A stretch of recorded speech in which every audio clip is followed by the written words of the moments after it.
Le podcast de la CPTS Paris 8. Bonjour Gérald. Bonjour Dany. Alors Gérald Fan, tu es cardiologue, mais tu es aussi médecin spécialiste en plongée sous-marine. Absolument. Et comme les vacances approchent et que beaucoup de gens ont envie de faire de la plongée, est-ce qu'il y a des précautions particulières à prendre avant ? Alors pour faire de la plongée sous-marine, il y a deux types de plongée. Il y a la plongée bouteille et la plongée en apnée.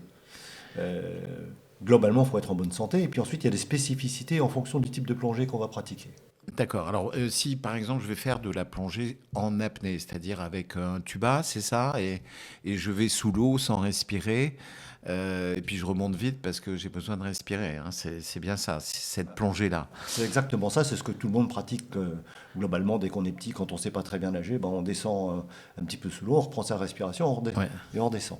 Donc pour ça, en fait, c'est extrêmement sollicitant pour l'organisme, mais c'est finalement très accessible. D'accord. Tout ce qu'il faut, c'est savoir nager, être dans une santé convenable, être capable de nager une certaine distance quand même. Et puis, il y a des précautions dont on peut parler après sur le plan technique pour que ça se passe bien. Voilà. D'accord. Et on peut plonger très profond? Alors, ce qui se passe quand on descend sous l'eau, c'est que la pression va s'exercer surtout, notamment sur les oreilles, et qu'on a tous vécu ça en descendant sous l'eau en piscine, ça fait mal aux oreilles. Donc pour ça, il y a des techniques pour compenser la pression de l'eau sur les oreilles. Et c'est là Alors on fait quoi par exemple? on se pince le nez, on souffle comme pour se moucher, mais sans laisser sortir l'air, et on sent que les oreilles Se décolle. s'équilibrent, se décollent. Alors il faut le faire très progressivement, pas brutalement, parce que si on le fait brutalement, ça peut aussi créer des lésions au niveau des oreilles.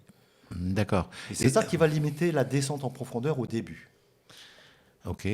Et après, avec l'entraînement, on peut s'habituer à descendre, à rester de plus en plus longtemps sous l'eau et à descendre.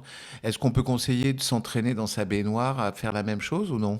Alors, pour s'entraîner, on peut s'entraîner dans sa baignoire, bien entendu, mais il ne faut pas s'entraîner seul.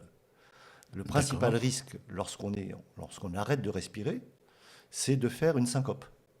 Si on s'arrête de D'accord. respirer trop longtemps, si on force trop, on peut perdre connaissance. Si on est dans sa baignoire, on va se noyer. Donc, on peut le faire, mais avec quelqu'un qui surveille et qui est capable de se sortir la tête de l'eau. En gros, c'est combien de minutes? Ça va être très variable. Quelqu'un qui est débutant va tenir 15-20 secondes. Quelqu'un qui est très entraîné va tenir le record de France d'apnée statique, c'est-à-dire sans nager, c'est de plus de 13 minutes. 13 minutes sans Oui, respirer. c'est un Français qui détient ce record, D'accord. Stéphane Bipsud, et il a fait plus de 13 minutes en apnée au fond de la piscine sans bouger, hein, sans aucun D'accord. mouvement musculaire. Oui, parce que dès que je vais bouger, je vais consommer de l'oxygène, forcément. Exactement, et donc D'accord. plus on va faire d'efforts, plus on va vouloir nager vite, moins on va rester longtemps. Alors, comment on explique ce phénomène de syncope? C'est que tout d'un coup, le cerveau ne reçoit plus d'oxygène, et quand il ne reçoit plus d'oxygène, c'est comme une voiture qui ne reçoit plus d'essence, on cale. Voilà. D'accord, ok. Et alors, on parle, je crois, notamment lors de la plongée en apnée, de la fameuse syncope des 7 mètres.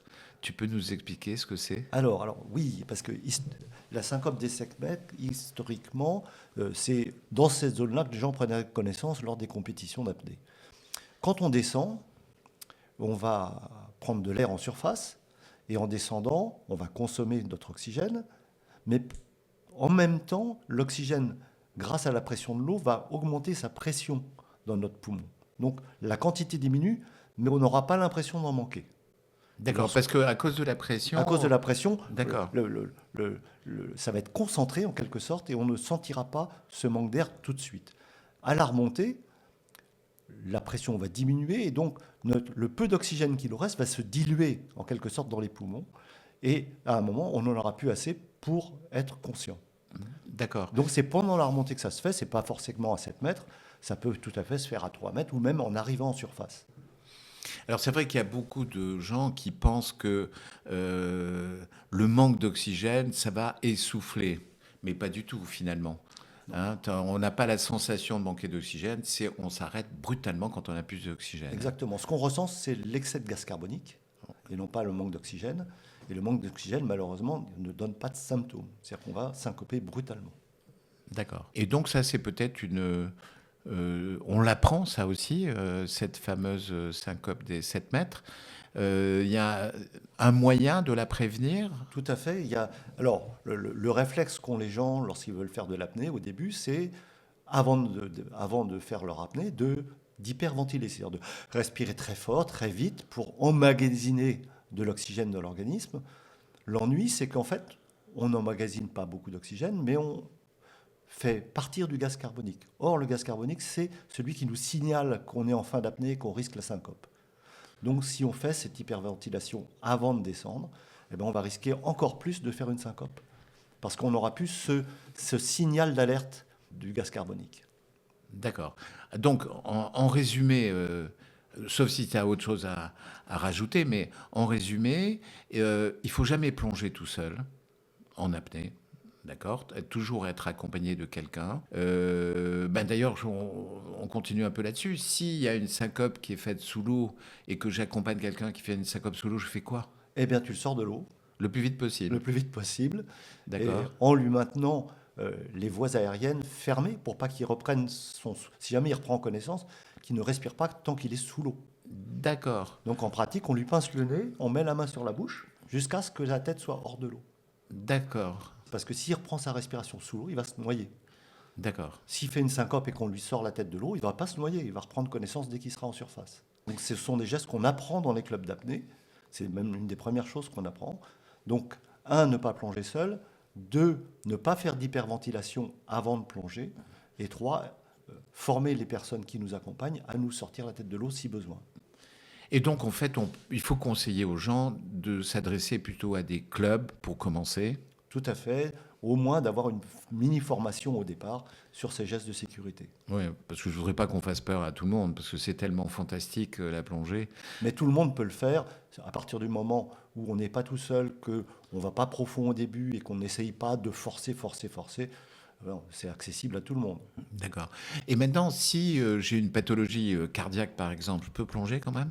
Alors, souvent non. Là, il faut impérativement avoir l'avis du cardiologue traitant et éventuellement, s'il ne se sent pas à l'aise avec la plongée, d'un médecin spécialiste de la plongée. Très Parce que bien. ce sera l'interaction, comme dans beaucoup de maladies, ce sera l'interaction entre le médecin spécialiste de la pathologie et le médecin spécialiste de la plongée qui vont dialoguer, qui vont dire si c'est faisable ou non. Mais dans d'énormes nombre de cas, Ouais. c'est tout à fait possible. On a beaucoup de patients avec des maladies parfois importantes, mais pas forcément sévères, qui peuvent plonger sous certaines Contrôle. conditions et avec un bon contrôle. Eh bien, merci beaucoup, Gérald. À bientôt. À bientôt, Dany.